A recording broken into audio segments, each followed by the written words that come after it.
नमस्कार दोस्तों, सुदर्शन जी द्वारा लिखित कहानी हार की जीत आज आपके सामने प्रस्तुत है।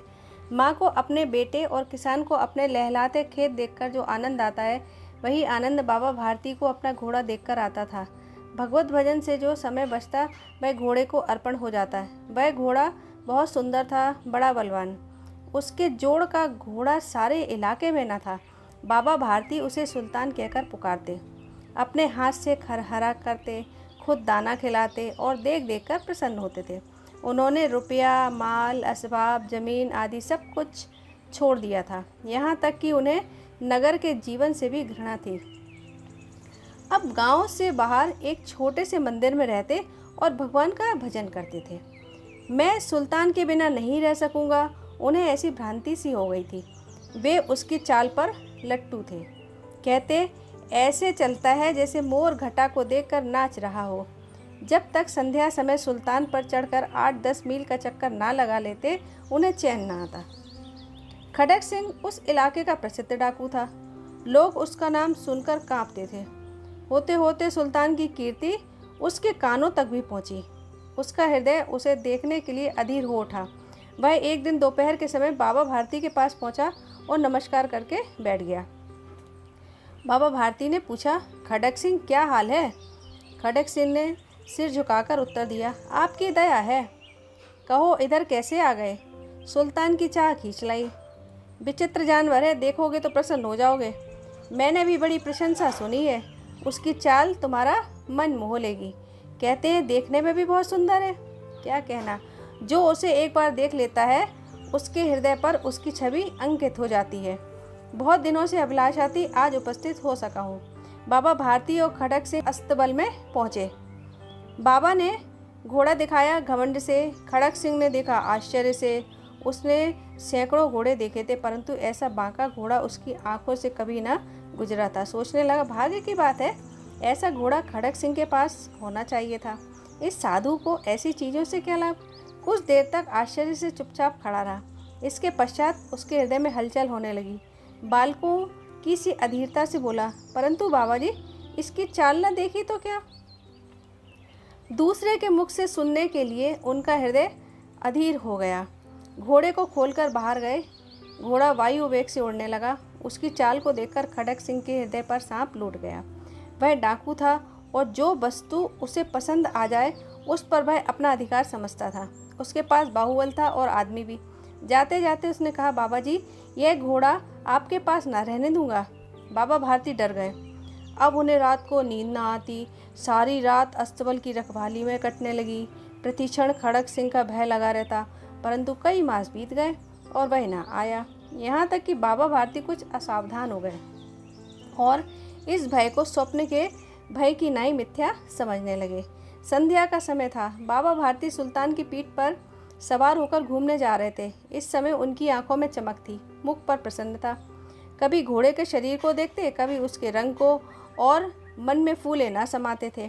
सहसा एक ओर से आवाज़ आई, ओ बाबा, इस कंगले की सुनते जाना। आवाज़ में करुणा थी।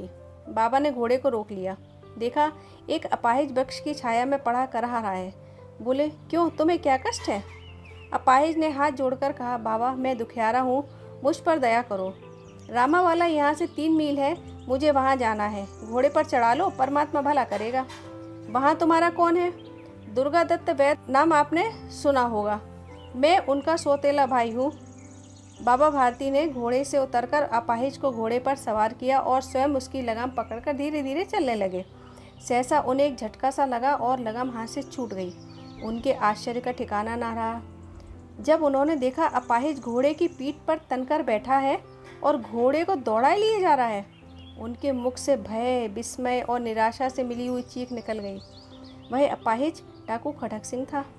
बाबा भारती कुछ देर तक चुप रहे और कुछ समय पश्चात कुछ निश्चय करके पूरे बल से चिल्लाकर बोले, जरा ठहर जाओ। खड़क सिंह ने यह आवाज़ सुनकर घोड़ा रोक लिया और उसकी गर्दन पर प्यार से हाथ फेरते हुए कहा, बाबा जी, यह घोड़ा अब न दूंगा, परंतु एक बात सुनते जाओ। खड़क सिंह ठहर गया। बाबा भारती ने निकट जाकर उसकी ओर ऐसी आंखों से देखा जैसे बकरा कसाई की ओर देखता है और कहा, यह घोड़ा तुम्हारा हो चुका है। मैं तुमसे इसे वापस करने के लिए ना कहूँगा, परंतु खड़क सिंह केवल एक प्रार्थना करता हूँ, इसे अस्वीकार ना करना, नहीं तो मेरा दिल टूट जाएगा। बाबा जी आज्ञा कीजिए, मैं आपका दास हूँ, केवल घोड़ा ना दूंगा।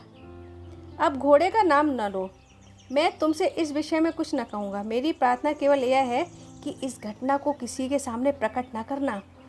खड़क सिंह का मुंह आश्चर्य से खुला रह गया। उसका विचार था कि उसे घोड़े को लेकर यहाँ से भागना पड़ेगा, परंतु बाबा भारती ने स्वयं उसे कहा कि इस घटना को किसी के सामने प्रकट न करना। इससे क्या प्रयोजन सिद्ध हो सकता है? खड़क सिंह ने बहुत सोचा, बहुत सिर मारा, परंतु कुछ समझ न सका।